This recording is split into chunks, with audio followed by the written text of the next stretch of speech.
Hi guys, it's Rob here with another CS100 Python programming tutorial for the CS100 course at NJIT, and for any of you self-taught learners out there who want to learn the basics of the Python programming language. And again, this is also helpful for any beginning programmer who's looking for an introductory language. Python is great for that.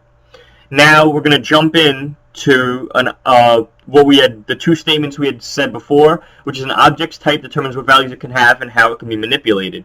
So if the object is of an integer type, okay, it could have integer values, obviously, and be manipulated with the functions and methods that can be called on integers.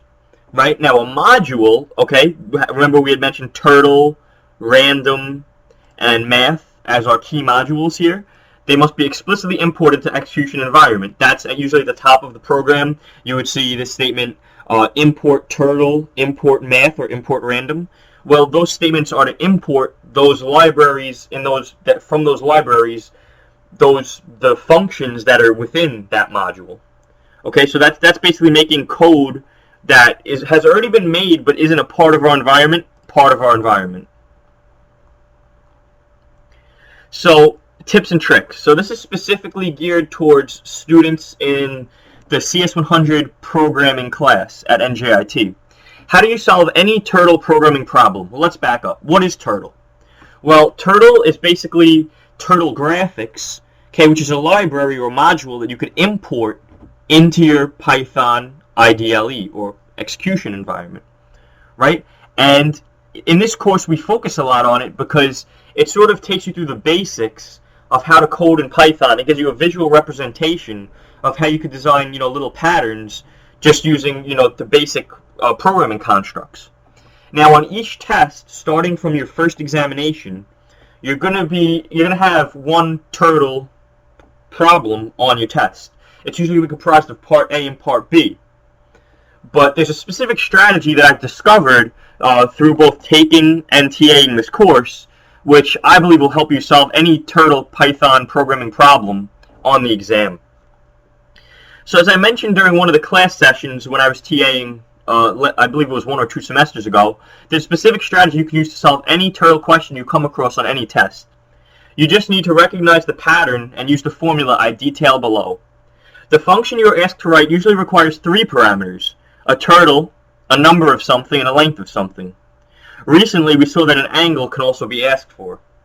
Sometimes space distance is also asked for. So there are variations, but basically out of these 5 things, you're going to see most of these things asked for, okay, or 1 or 2 of the ones below, depending on which test it is, and always like a turtle or a number or length of something.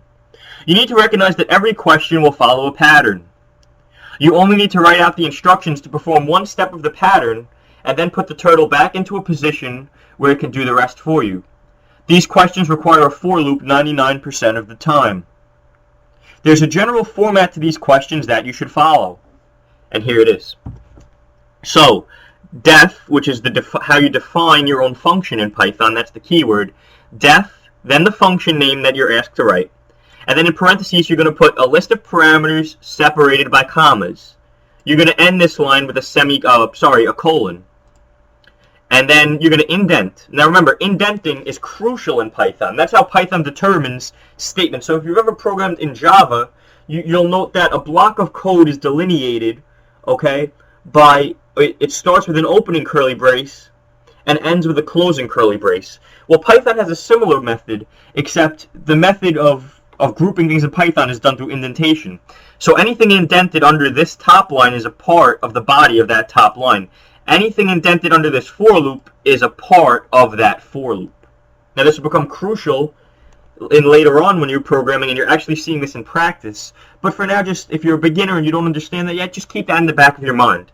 And I'll continue in the next tutorial to finish up with this example and to take you through more of the review sheet.